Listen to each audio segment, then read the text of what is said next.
Maka inilah duet paling berbahaya yang akan dihadapi oleh China ketika Ragnar berlari membawa badai dan Ole menunggu dengan senyap seperti pisau di balik bayangan. Satu membuka ruang, satu mengakhiri cerita, dan cerita itu akan kita tulis bersama dengan tinta emas di panggung dunia. Maka inilah prediksi starting line up melawan China.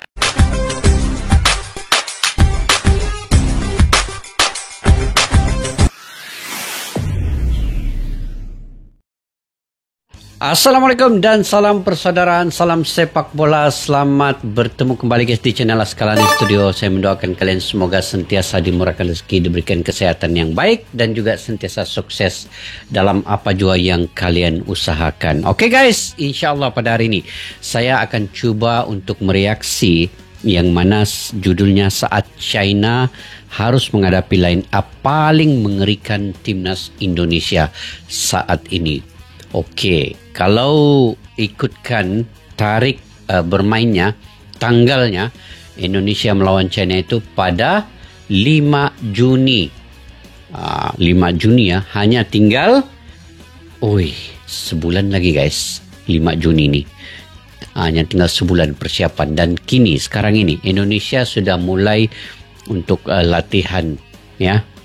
Dan pada tanggal 5 Juni, 10 Juni itu adalah dua tanggal yang sangat penting untuk Indonesia, sama ada Indonesia, timnas Indonesia ini akan lolos ke peringkat babak yang seterusnya ke Piala Dunia ataupun hanya berhenti di situ saja. Jadi sekarang ini Indonesia tidak ada lagi pemain baru, tetapi diwar-warkan akan coba juga didapatkan oleh Bapak Erick Thohir. Apapun guys, kita reaksi dulu. Kita nonton dulu video ini.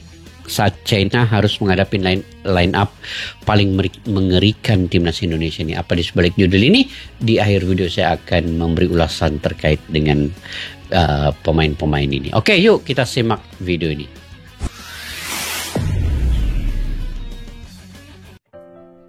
Ini bukan hanya sebuah laga. Ini adalah pertandingan hidup dan mati bagi para punggawa Garuda. Jangankan kekalahan, bahkan hasil imbang pun bisa menjadi mimpi buruk. Sebab itu bisa membuka peluang besar bagi timnas Indonesia di salib di laga terakhir. Bukan berarti kita pesimis, kita justru realistis. Target mengejar posisi 2 tampaknya kian menjauh. Maka target paling realistis saat ini ialah menang melawan China dan amankan posisi 3 ataupun 4. Karena pertandingan melawan China akan menjadi pertarungan nasib, penentu arah sejarah, dan momen krusial yang akan mengguncang masa depan sepak bola Indonesia. Lalu siapa sajakah yang layak mengemban tanggung jawab terbesar dalam sejarah sepak bola Indonesia? Siapa 11 orang terbaik yang akan berdiri di garis depan saat Garuda menjamu China dalam laga hidup mati penentu nasib menuju pentas dunia? Dan inilah prediksi line up versi Icam Sport. Di atas papan taktik penuh tekanan, satu formasi telah disiapkan. Bukan sembarang susunan, melainkan strategi tempur untuk memenangkan pertempuran besar ini. Formasi 3-4-1-2 akan menjadi senjata utama timnas Indonesia. Memang hingga kini masih belum ada kejelasan soal hukuman kartu kuning yang diterima oleh Marten Pas. PSSI kabarnya tengah mengajukan banding, berharap sang tembok terakhir Garuda bisa tetap tampil di laga krusial kontra China. Namun jika banding itu kandas, maka satu nama yang siap mengemban tanggung jawab besar menjadi benteng terakhir penjaga gawang Garuda Timnas adalah Emil Audero. Emil Audero, ini bukan hanya menjadi laga hidup mati bagi Timnas, tapi juga bisa menjadi debut paling menentukan dalam karir seorang Emil Audero.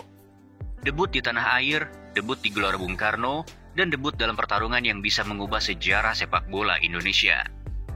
Iya, Emil datang bukan tanpa kontroversi. Meski dukungan supporter terus mengalir, tak bisa dipungkiri, ia masih berdiri di tengah pusaran keraguan dan kritik.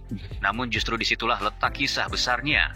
Di balik pundaknya kini, harapan 270 juta rakyat Indonesia bergantung padanya. Di garis pertahanan akan berdiri 3 tembok kokoh, Rizky Ridho, dan Justin Hubner. Ini 3 trio sosok yang tak hanya bertugas paling menjaga mantap. benteng pertahanan, tapi juga menjaga kehormatan sebuah bangsa. Mereka bukan hanya bermain sebagai defender, mereka adalah benteng terakhir, para gladiator yang berdiri sejajar, bahu-membahu tanpa celah. Rido, Jay, dan Justin, 3 nama, 1 nyawa. Trio pertahanan yang hanya sekali tersungkur, tepatnya saat melawan Jepang. Dan selebihnya, mereka adalah trio yang saat dimainkan bersama, timnas menjadi tak terkalahkan. Dalam sejarah panjang timnas Indonesia, belum pernah ada barisan bek yang sekokoh ini. Mereka bukan hanya bermain bersama, mereka bergerak seperti satu tubuh, satu nafas, dan satu kehendak. Dan ketika satu dari mereka absen, satu tubuh, satu nafas, dan satu kehendak. Mantap ayat nih guys ya. Betul, memang itulah yang kata-kata yang paling sesuai untuk lini pertahanan timnas Indonesia saat ini. Justin Dubne, Bang J, dan juga Rizky Ridho. Satu tubuh, satu nafas, satu kehendak. Hebat guys. Kekompakan itu rapuh dan kemudian runtuh, seperti istana pasir yang diterjang oleh badai. Ya, nama-nama seperti Mesil Hurst, Jordi Amat, hingga Elkan Bagot mungkin siap menanti di bangku cadangan. Tapi formasi 3 bek sejajar untuk laga sekrusial ini hanya pantas diisi oleh Jay, Justin, dan Ridho. Mereka adalah perisai Garuda, dan di laga penentuan ini, takdir bangsa akan dipertaruhkan di pundak mereka.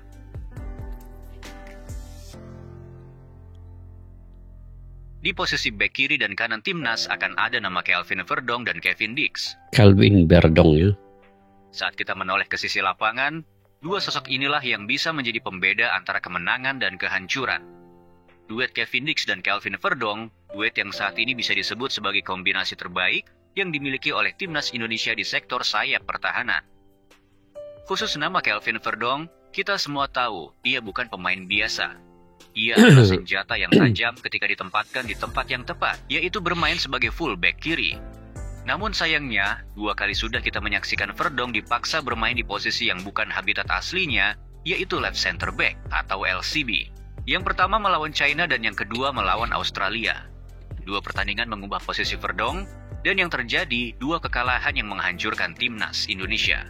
Bukan karena Verdong tampil buruk, tapi karena ia terbelenggu.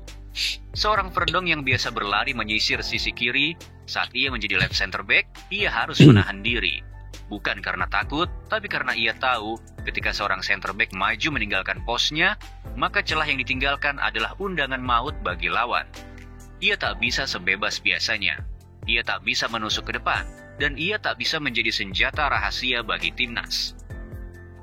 Namun saat Verdong kembali ke habitat aslinya di sisi kiri pertahanan, segalanya berubah. Ia bukan hanya kuat dalam bertahan, ia pun mampu menyerang, meneror, dan menciptakan ruang untuk menyuplai peluang. Dan saat ia terlambat turun, 3 bek sejajar di belakangnya siap menopang dan menutup ruang yang Verdong tinggalkan. Sebuah sistem yang membuatnya bisa bermain tanpa beban. Dan ketika Verdong bermain tanpa beban, maka Verdong adalah mimpi buruk bagi lawan. Menempatkan Kelvin Verdong di posisi LCB adalah seperti menaruh mesin jet di sepeda kayu. Sungguh mubazir rasanya. Namun menaruhnya di sisi kiri sebagai fullback, itu seperti menyalakan rudal yang siap menembus jantung pertahanan lawan. Dan dalam laga sebesar ini, saat melawan tim sekuat China, kita tak bisa salah menempatkan senjata. Betul. Verdong harus bebas. Verdong harus menyerang, dan Verdong harus menjadi dirinya sendiri. Karena di pundak si pendiam inilah harapan bangsa bisa terbang. Dan saat kekeliruan menempatkan Verdong kembali diambil seperti yang lalu, maka mimpi itu bisa saja runtuh. Di sisi kanan pertahanan Garuda, sebuah kejutan besar tampaknya tengah dipersiapkan. Sebuah perubahan yang bisa menjadi mimpi buruk bagi timnas China. Di leg pertama melawan negeri tirai bambu ini, posisi bek kanan menjadi titik terlemah bagi timnas Indonesia. Asnawi Mangku Alam yang dipercaya mengisi posisi tersebut, tampil jauh di bawah ekspektasi. Berkali-kali kehilangan bola, sering gagal dalam duel, dan puncaknya adalah momen yang tak terlupakan. Ketika peluang emas yang bisa diakhiri dengan umpan atau tendangan keras, justru berujung pada bola pelan yang jatuh di pelukan kiper China. Itu bukan hanya kesalahan, itu adalah momentum yang mengubah arah permainan. Sebuah pertandingan yang menjadi penyebab dari tergelincirnya Sintayong dari kursi kepelatihan timnas Indonesia. Namun kini sosok baru siap mengambil alih. Ya, dialah Kevin Dix. Memang debutnya bersama Garuda tak berjalan mulus. Ia tampil pertama kali melawan Jepang, dan Indonesia harus tunduk. Laga keduanya melawan Australia. Ia tampak belum menyatu. Dan yang paling dikenang saat itu adalah gagalnya ia mengeksekusi penalti penting, sebuah momen sunyi yang mengguncang kepercayaan banyak pihak. Tapi inilah perbedaan antara pemain biasa dan mereka yang terlahir untuk jadi besar. Pemain Eropa seperti Kevin Dix tidak berhenti pada kegagalan. Mereka menganalisa, memperbaiki hingga akhirnya bangkit.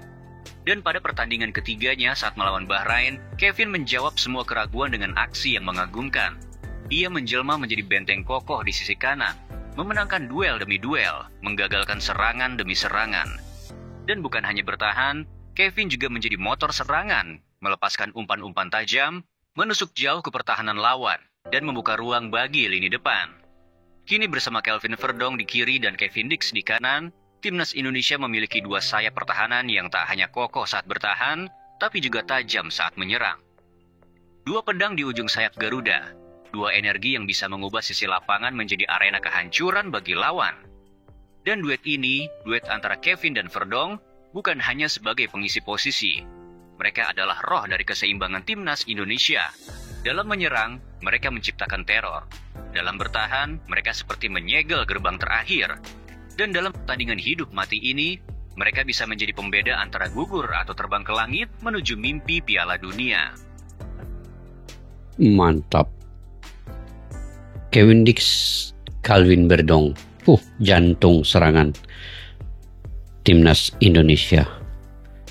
Kini kita melangkah ke jantung pertempuran, zona tengah lapangan, tempat di mana arah laga ditentukan dan nasib sebuah tim dipertaruhkan.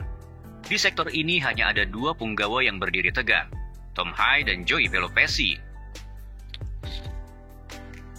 Dua otak, dua mesin, dan dua peran yang berbeda namun saling melengkapi.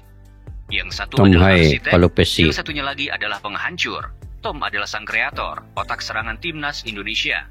Sementara Joey adalah penjaga gerbang terakhir sebelum lawan menyentuh jantung pertahanan kita.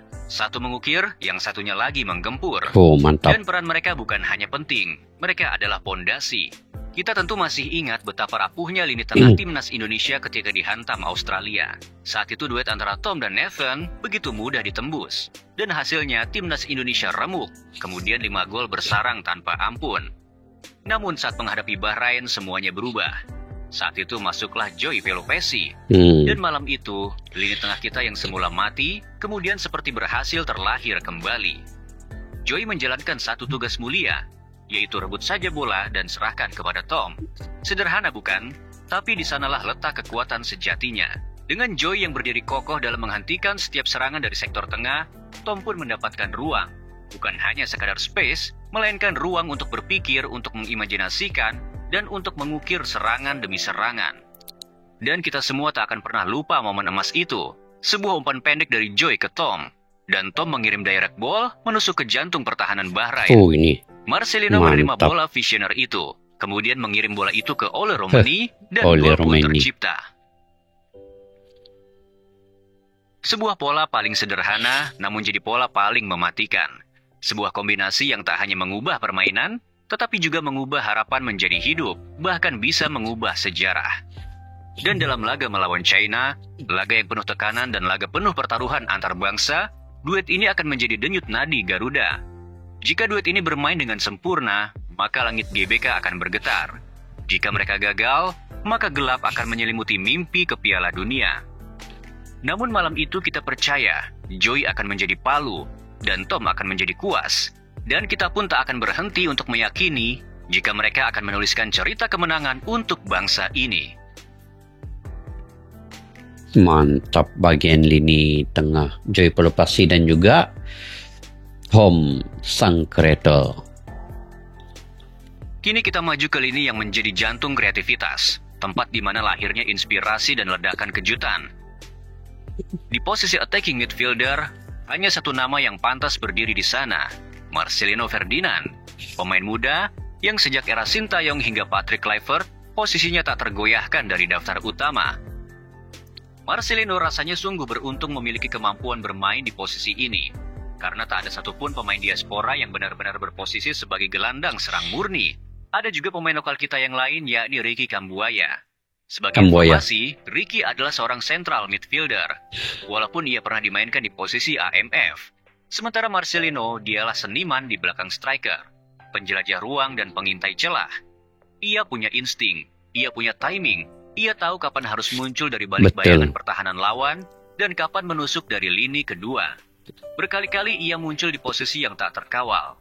Berkali-kali pula ia menjadi pembuka jalan bagi gol-gol Garuda. Namun seperti cahaya, kadang ia terlalu menyilaukan.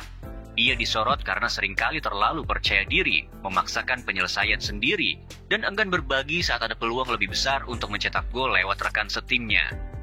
Tetapi inilah panggung penebusan. Laga melawan China adalah final yang datang terlalu awal. Satu gol bisa jadi pembuka gerbang ke Piala Dunia. Satu kesalahan bisa jadi akhir dari segalanya. Marcelino harus memadukan nyala api di dadanya dengan kebijaksanaan di kepalanya. Bermain bukan hanya dengan bakat, tapi juga dengan kecerdasan. Karena di pertandingan ini, setiap umpan, setiap keputusan, dan setiap langkah bisa menjadi pembeda antara sejarah dan penyesalan. Dan kita percaya, di malam penuh tekanan di Gelora Bung Karno, Marcelino tidak akan runtuh. Ia akan berdiri, ia akan menciptakan, dan ia menjadi pembeda. Karena di balik tubuh mudanya, ada jiwa besar yang siap mengukir takdir. Yakni takdir untuk mengantarkan Garuda ke gerbang dunia. Dan di garis depan, di jantung pertahanan terakhir musuh, akan berdiri dua ujung tombak Garuda. Dua nama yang kini mulai menjadi mimpi buruk bagi setiap lawan yang mencoba menahan laju Garuda. Ragnar Oratmangun dan Ole Romani. Ragnar dan Ole Romani menjadi penyerang, tapi simbol dari karakter baru timnas Indonesia. Karakter yang tangguh, tak kenal lelah, dan siap bertempur dari peluit pertama hingga detik terakhir. Inilah duet yang mewujudkan filosofi Catenaccio versi Nusantara. Ketika timnas diserang habis-habisan, saat semua pemain dipaksa mundur, Ragnar dan Ole seperti menjadi dua titik cahaya di ujung terowongan. Saat timnas tertekan dan bertahan, mereka pun ikut bertahan. Mereka menjemput bola dari bawah, menari di antar tekanan lawan, lalu meledak dalam kecepatan yang tak terkejar. Serangan berbahaya Garuda dimulai dari kaki mereka dan berakhir di jantung pertahanan musuh. Ragnar mungkin tak banyak mencetak gol, baru 2 gol dari 10 penampilannya untuk timnas Indonesia. Namun nilainya jauh lebih dari sekadar angka.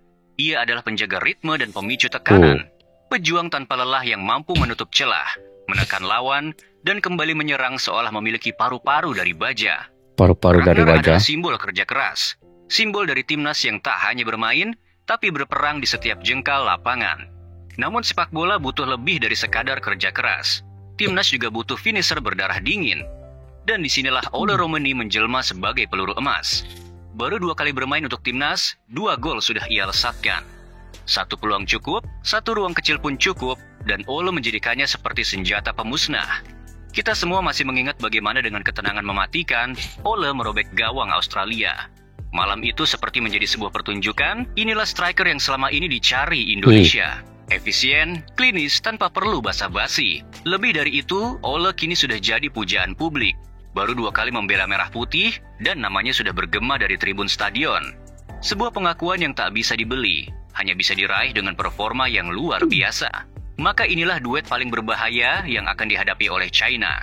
Ketika Ragnar berlari membawa badai, dan Ole menunggu dengan senyap seperti pisau di balik bayangan. Satu membuka ruang, satu mengakhiri cerita. Dan cerita itu akan kita tulis bersama dengan tinta emas di panggung dunia.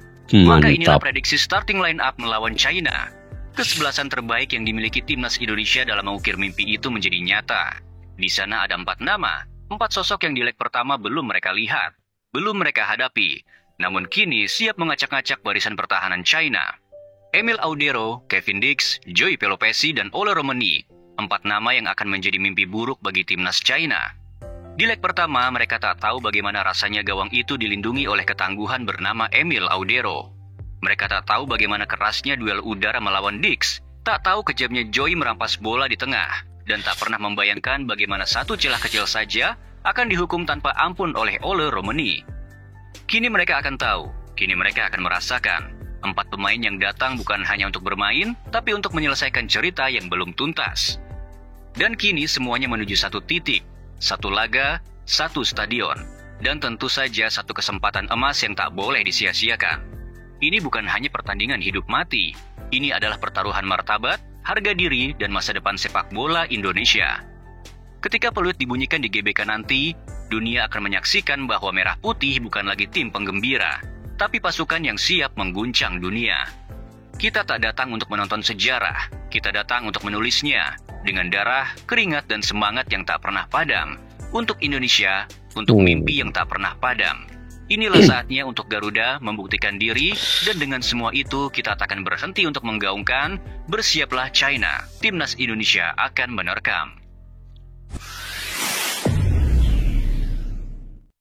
Oke guys, antara channel yang saya sangat minati yaitu iCham Sport ya, yang kepada yang baru ketemu channel ini jangan lupa untuk subscribe juga. Narasi yang cukup baik, dia punya isi-isinya sangat penting dan objektif, dan juga cara penyampaian yang sangat baik mengikut fakta dan data yang ada. Itulah dia iCham Sport. Bagaimana saat China harus menghadapi line up paling mengerikan timnas Indonesia. Disusun atur dengan baik. Di bawahnya adalah Emil Audirol, di pertahanannya adalah Rizky Ridho, J. Ejas, Justin Hubner, dan di kiri dan kanannya ada Kevin Dix dan juga Calvin Verdong. Di gelandang tengahnya ada Choi Pelupesi dan juga Tom Haye, seorang kreator yang sangat baik. Dan juga di bagian attacking midfielder ada Marcelino Ferdinand, punya insting kecepatan dan juga nilai-nilai yang tinggi dalam mencetak gol, punya kekuatan skill individu. Itulah dia Marcelino Ferdinand, dan tidak lupa juga di bagian lini hadapan. Situlah pemusnah kepada segala-galanya, pencetak, mencari ruang, peluang, yaitu Ragnar Orkmangun dan juga Ole Romini akan menjadi mimpi ngeri buat China nanti. Dan kalau kita ikutkan dari susunan pemain-pemain ini, saya percaya dan saya yakin Indonesia bisa mengalahkan China di GBK nanti. Ya, kalau kita berbicara terkait dengan data dan fakta, inilah realitasnya. Tetapi jangan lupa, jangan kita merendahkan China, karena mereka juga akan berjuang habis-habisan untuk mengalahkan timnas Indonesia ini. Di mana kita harus menumpukan segala perhatian, fokus 200% di lapangan nanti ketika menghadapi China, dan bermain seperti mana bermain ketika melawan Bahrain yang lalu. Hanya menggunakan peluang yang ada untuk mencetak gol sudah cukup untuk mendapat 3 poin penuh buat timnas Indonesia melangkah ke depan lagi, sama ada di posisi yang ketiga atau keempat di fase grup. Dan melawan Jepang nanti itu tidaklah kita terlalu menargetkan yang tinggi, karena kita mengetahui Jepang sesungguhnya memang tim yang sangat berwibawa, tim yang punya level yang jauh daripada kita di ASEAN ini. Tetapi apa saja boleh berlaku di perlawanan itu nanti juga. Mungkin ada keajaiban, mungkin ada kejutan-kejutan, kita tidak tahu. Indonesia bisa mencuri poin ke atas Jepang. Kita doakan yang terbaik, walaupun sulit, walaupun atas kertasnya Jepang lebih unggul. Yang pentingnya kemenangan lawan China. Dia tidak kira menang berapa. Menang 1-0, 2-0, 3-1, 2-1, 3-2. Yang pentingnya kemenangan berpihak kepada timnas Indonesia. Jadi kita doakan guys yang terbaik untuk timnas Indonesia. Oke. Itu saja saya punya pandangan pendapat sendiri. Mungkin kalian juga punya pandangan pendapat sendiri guys. Kalian boleh komentar di ruang kolom di bawah. Jangan lupa. Sampai jumpa lagi. Assalamualaikum warahmatullahi wabarakatuh. Bye-bye. Askalana Studio untuk kita, channel yang bereaksi tentang apapun yang ada di Indonesia. Channel YouTube dari Malaysia di Askalani Studio. Jika mau tahu tentang Indonesia, ayo like and subscribe channel kami Askalani Studio. Askalani Studio.